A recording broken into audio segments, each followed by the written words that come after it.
మేడ్చల్ జిల్లా Jeedimetla police station పరిధిలో దొంగలు పోలీసులకే సవాల్ విసిరారు.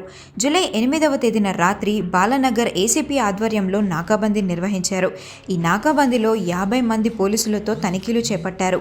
సరైన పత్రాలు లేని 35 ద్విచక్ర వాహనాలు, 3 ఆటోలు, ఒక కారుతో పాటు ఒక బెల్ట్ షాపులో తనిఖీ చేయగా 20 లీటర్ల మద్యం దొరికిందని బాలానగర్ ఏసీపీ నరేష్ రెడ్డి తెలిపారు. అనంతరం అదే ఏరియాలో నాకాబందీ నిర్వహించిన 4 గంటల్లోనే గుర్తు తెలియని వ్యక్తులు ఏటీఎంలో చోరీకి పాల్పడ్డారు. మార్కండే నగర్లో ఉన్న హెచ్డిఎఫ్సి బ్యాంక్ ఏటీఎంలో చోరీ చేశారు. గ్యాస్ కటర్ సహాయంతో ఏటీఎం మిషన్లో డబ్బులు అప్లోడ్ చేసే బాక్స్ను దొంగలు ఎత్తుకెళ్లారు.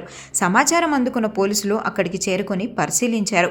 కేసు నమోదు చేసుకొని సీసీటీవీ ఫుటేజ్ ఆధారంగా దర్యాప్తు చేస్తున్నారు. 2:45 నుంచి 3:25 మధ్యలో ఎర్లీ మార్నింగ్ ఇక్కడ హెచ్డిఎఫ్సి ఏటీఎం ఉంది. దీంట్లో 2 ఏటీఎంస్ ఉన్నాయి సెంటర్లో. వీటిని గ్యాస్ కట్టర్ ఉపయోగించి మనకు వచ్చిన సీసీ ఫుటేజ్ ప్రకారం ఒక 4 వ్యక్తులు 2 వీలర్స్ మీద వచ్చి దాంట్లో ఉన్న మనీ తీసుకుపోయినట్టుగా తెలిసింది. అయితే ఆ మనీ ఎంత ఉంది ఏంటి అనేది ఇంకా హెచ్డిఎఫ్సి వాళ్ళు మనకి తెలియజేయలేదు. వాళ్ళు 9:30కి ఒకసారి మొత్తం వాళ్ళ అకౌంట్ అంతా సరిచూసుకున్నాక మనకి చెప్తామని చెప్పినారు. సో డబ్బుల విషయం అయితే ఎంత పోయింది అనేది ఇంకా తెలియదు. వాళ్ళు బ్యాంక్ వాళ్ళు కన్ఫర్మ్ చేసినా చెప్తాను.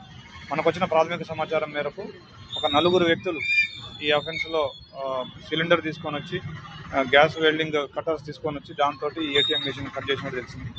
అది ముంబై నుంచి 3:27కి అలర్ట్ వచ్చింది. మన కంట్రోల్కి వాళ్ళు అలర్ట్ చేసినారు.